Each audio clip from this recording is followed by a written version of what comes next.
ওম শান্তি। আজ ২৭ জানুয়ারি ২০২৬ আমরা বাবার অমূল্য মধুর মহাবাক্য শুনব। ওম শান্তি। মিষ্টি বাচ্চারা কদম কদম শ্রীমতে চলো, না হলে মায়া দেওয়ালা বানিয়ে দেবে। এই চোখ খুব ধোঁকা দেয়, একে অনেক অনেক সামলাতে হবে। আজকের প্রশ্ন, কোন বাচ্চাদের দ্বারা মায়া অনেক বিকর্ম করায়? যজ্ঞে বিঘ্নরূপ কারা হয়? উত্তর, যার মধ্যে অহংকার থাকে তাকে দিয়ে মায়া অনেক বিকর্ম করায়। এমন মিথ্যা অহংকার করা লোকেরা মুরলিও পড়ে না। এমন ভুল করলে মায়া থাপ্পড় লাগায়, বার্থ নটা পেনি বানিয়ে দেয়।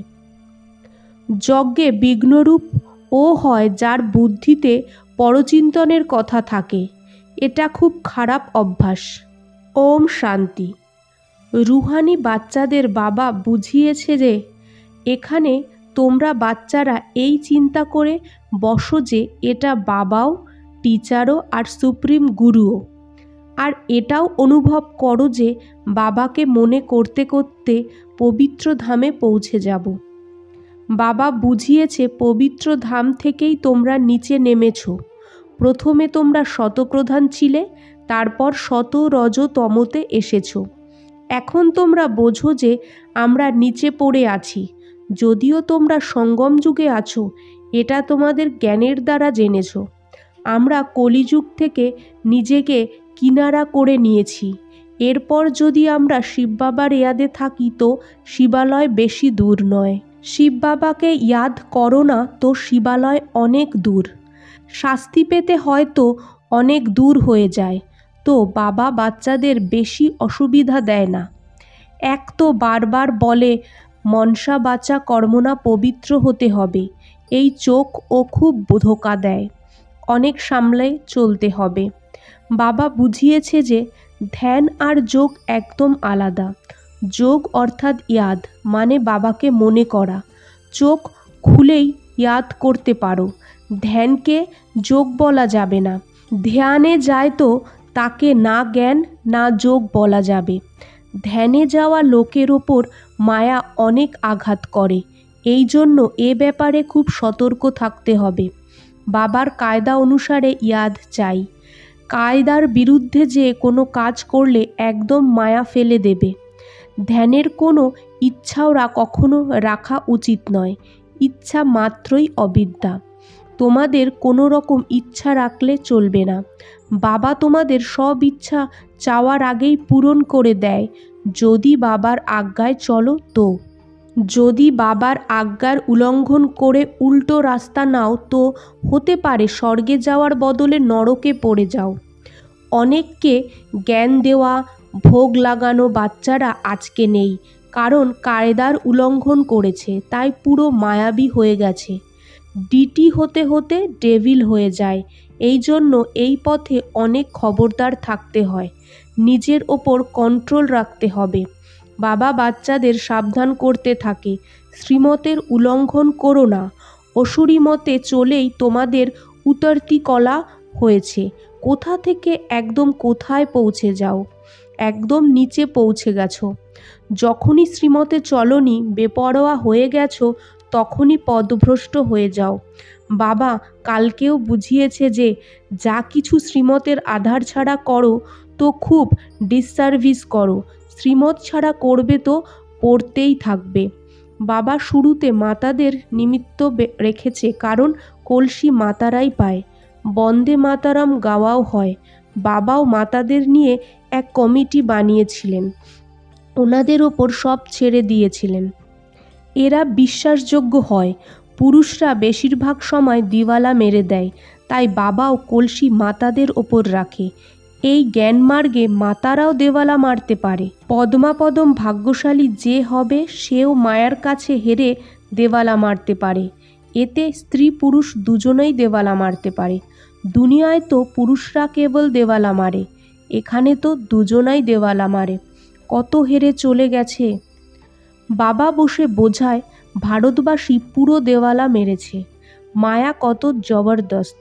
বুঝতে পারে না যে আমরা কি ছিলাম, কোথা থেকে একদম নিচে চলে এসেছি। এখানেও উঁচুতে উঠতে উঠতে তারপর শ্রীমতকে ভুলে নিজের মতে চলো তো দিওয়ালা মেরে দাও। তারপর বলো এদের কি হাল হবে। এখানে মানুষরা দিওয়ালা মারে তো 5-7 বছর পর আবার দাঁড়িয়ে যায়। বাচ্চারা তো 84 জন্মের জন্য দিওয়ালা মেরে দেয়। তাহলে উঁচু পদ পাবে না, দেওয়ালা মারতেই থাকবে। কত মহারথী অনেককে উঠিয়ে দিচ্ছিল, আজ তারা নেই, দেওয়ালায় আছে। এখানে উঁচু পদ তো অনেক আছে, কিন্তু খবরদার থাকবে না তো উপর থেকে একদম নিচে পড়ে যাবে, মায়া গিলে নেবে।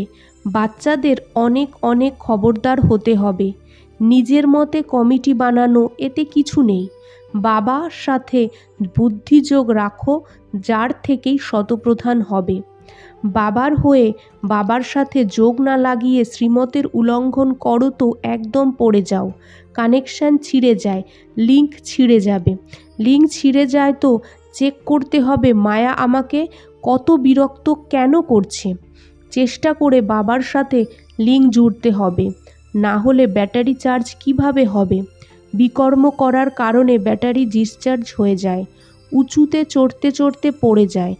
জানো এমন অনেক আছে, শুরুতে কত এসেছিল, বাবা বাচ্চা হয়েছিল, ভাট্টিতে এসেছিল, আজ তারা কোথায় পড়ে গেছে, কারণ পুরানো দুনিয়া মনে পড়েছে। এখন বাবা বলে আমি তোমাদের বেহাদের বৈরাগ্য দিচ্ছি, এই পুরানো পতিত দুনিয়াতে মন দিও না, মন লাগাও স্বর্গের সাথে। পরিশ্রম আছে, যদি এই লক্ষ্মীনারায়ণ হতে চাও তো পরিশ্রম করতে হবে। বুদ্ধিযোগ এক বাবার সাথে রাখতে হবে। পুরানো দুনিয়া থেকে বৈরাগ্য। আচ্ছা, পুরানো দুনিয়াকে ভুলে যাও এটা তো ঠিক, কিন্তু তাহলে ইয়াদ কাকে করবে? শান্তিধাম আর সুখধামকে। যতটা হতে পারে উঠতে বসতে চলতে ফিরতে বাবাকে মনে করো, অনেক সুখের স্বর্গকে মনে করো। এটা তো একদম সহজ।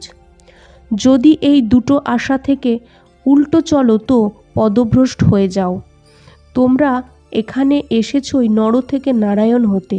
সবাইকে বলো তমপ্রধান থেকে শতপ্রধান হতে হবে, কারণ রিটার্ন জার্নি হলো এটা। ওয়ার্ল্ডের হিস্ট্রি জিওগ্রাফি রিপিট, মানে নরক থেকে স্বর্গ, আবার স্বর্গ থেকে নরক। এই চক্র ফিরতে থাকে, এই চক্র ফিরতেই থাকে। বাবা বলেছে এখানে সদর্শন চক্রধারী হয়ে বসো, এই ইয়াদে থাকো। আমরা কতবার এই চক্রে এসেছি, আমরা সদর্শন চক্রধারী, এখন আবার দেবতা হচ্ছি। দুনিয়ায় কেউই এই রাজ জানে না। এই জ্ঞান দেবতারা তো শুনবে না, তাই না? ওরা তো হয়ই পবিত্র, ওনাদের এই জ্ঞানই নেই যে শঙ্খ বাজাবে। পবিত্র হয় ওরা, তাই এই জ্ঞান দেওয়ার দরকার হয় না। তোমাদের বাবা কোনো দেবতার চিহ্ন দেয় না, কারণ তোমরা আজ দেবতা, কাল আবার পড়ে যাও, মায়া ফেলে দেয়। বাবা ডিটি বানায়, মায়া ডেভিল বানিয়ে দেয়। অনেক প্রকারের মায়া পরীক্ষা নেয়। বাবা যখন বোঝায় তখন বোঝা যায় সত্যি আমাদের অবস্থা পড়ে আছে। কত বিচার বাবার কাছে জমা করা হয়, তাও মায়ার কাছে হেরে যায়। শিব বাবার হয়ে তারপর ভুলে কেন যাও? এর মধ্যে যোগের যাত্রাই মুখ্য। যোগের দ্বারাই পবিত্র হতে হবে। নলেজের সাথে সাথে পবিত্রতাও চাই। তোমরা ডাকোই যে বাবা এসে আমাদের পাবন বানাও, যে আমরা যেন স্বর্গে যেতে পারি। ইয়াদের যাত্রা হলোই পাবন হয়ে উঁচু পথ পাওয়ার জন্য। যে চলে যায় কিন্তু কিছু না কিছু শুনেছে তো শিবালয়ে আসবে অবশ্যই। পথ সে যেমনই পাক, আসবে অবশ্যই। একবারও মনে করেছ তো স্বর্গে এসে যাবে, কিন্তু উঁচু পথ পাবে না। স্বর্গের নাম শুনে খুশি হয়েও না। ফেল হয়ে পয়সা পথ পাওয়া, এতে খুশি হওয়া উচিত নয়। স্বর্গ হলেই পথ তো অনেক আছে, তাই না? ফিলিং তো আসে যে আমি চাকর ম্যাথর। পরে তোমাদের সব সাক্ষাৎকার হবে। আমরা কি হব, আমি কি বিকর্ম করেছি যে এমন হলাম, কেন মহারানী মহারাজা হলাম না। কদম কদম খবরদারি থাকলে তোমরা পদমপতি হতে পারবে, খবরদারি নেই তো পদমপতি হতে পারবে না। অন্তর্মুখ হয়ে বাবাকে মনে করতে হবে। কিভাবে? বাবা আমার বাবাও, টিচারও সদ্গুরুও। আমরা যাচ্ছি আমাদের সুইট হোমে। এই সব জ্ঞান ভিতরে থাকতে হবে। বাবার জ্ঞান আর যোগ দুটোই আছে, তোমার মধ্যেও থাকা উচিত। শিব বাবা পড়ায় তো জ্ঞানও হলো, ইয়াদও হলো। জ্ঞান আর যোগ দুটো একসাথে চলে। এমন নয় যোগে বসে তারপর শিব বাবাকে মনে করো আর এদিকে নলেজ ভুলে যাও। বাবা যোগ শেখায় তো নলেজ কি ভুলে যাও? সব নলেজ ওনার মধ্যে আছে, তো তোমার মধ্যেও থাকা উচিত। পড়তে হবে। যেমন কর্ম আমি করব, আমাকে দেখে অন্যরাও করবে। আমি মুরলি পড়ব না তো অন্যরাও পড়বে না। আমি যেমন দুর্গতি পাবো তো অন্যরাও দুর্গতি পেয়ে যাবে। আমি নিমিত্ত হয়ে যাব অন্যদের ফেলে দেওয়ার। অনেক বাচ্চা মুরলি পড়ে না, মিথ্যা অহংকার এসে যায়, মায়া ঝট করে আঘাত করে। কদমে কদমে শ্রীমত চাই, না হলে কিছু না কিছু বিকর্ম হয়েই যায়। অনেক বাচ্চা ভুল করে, পরে সর্বনাশ হয়ে যায়। জ্ঞানের উপর অনেক অনেক মন্থন করা উচিত, টাইম দেওয়া উচিত। তখন তোমরা নিজেদের কল্যাণ করতে পারবে। এতে পয়সার তো কোনো দরকার নেই। খিদেও কেউ মরে না। যত বাবার কাছে জমা করবে তত ভাগ্য তৈরি হবে। বাবা বুঝিয়েছে যে জ্ঞান আর ভক্তির পরে আসে বৈরাগ্য। বৈরাগ্য মানে সব কিছু ভুলে যেতে হবে, নিজেকে ডিট্যাচ করে দিতে হবে। শরীর থেকে আমি আত্মা, এখন যাচ্ছি। আচ্ছা মিষ্টি বাচ্চাদের গুড মর্নিং। আজকের ধারণা: 1. নিজের উপর অনেক কন্ট্রোল রাখতে হবে। শ্রীমতে কখনো বেপরোয়া হলে চলবে না। অনেক অনেক খবরদার থাকতে হবে। কখনো কোনো কায়দার উল্লঙ্ঘন করো না। 2. অন্তর্মুখ হয়ে এক বাবার সাথে বুদ্ধির লিঙ্ক রাখতে হবে। এই পতিত পুরানো দুনিয়া থেকে বেহাদের বৈরাগ্য রাখতে হবে। বুদ্ধিতে যেন থাকে যে কর্ম আমি করব আমাকে দেখে সবাই করবে। আজকের বাপদাদার মধুর বরদান: জ্ঞানের পয়েন্টসকে প্রতিদিন রিভাইজ করে সমাধান স্বরূপ হওয়া বাচ্চারা বেগমপুরের বাদশা ভব। জ্ঞানের পয়েন্টস যেটা ডায়েরিতে অথবা বুদ্ধিতে থাকে সেটাকে প্রতিদিন রিভাইজ করো আর ওকে অনুভবে আনো, তো কোনো প্রকারের সমস্যা সহজেই সমাধান করতে পারবে। কখনো ব্যর্থ সংকল্পের হ্যামার দ্বারা সমস্যার পাথরকে ভাঙতে সময় নষ্ট করো না। ড্রামা শব্দের স্মৃতিতে হাই জাম্প দিয়ে আগে চলে যাও। তারপর এই পুরানো সংস্কার দাস হয়ে যাবে, কিন্তু প্রথমে বাদশা হও, তখ্তনসি হও। আজকের স্লোগান: প্রত্যেককে সম্মান দেওয়াই সম্মান পাওয়া। ওম শান্তি।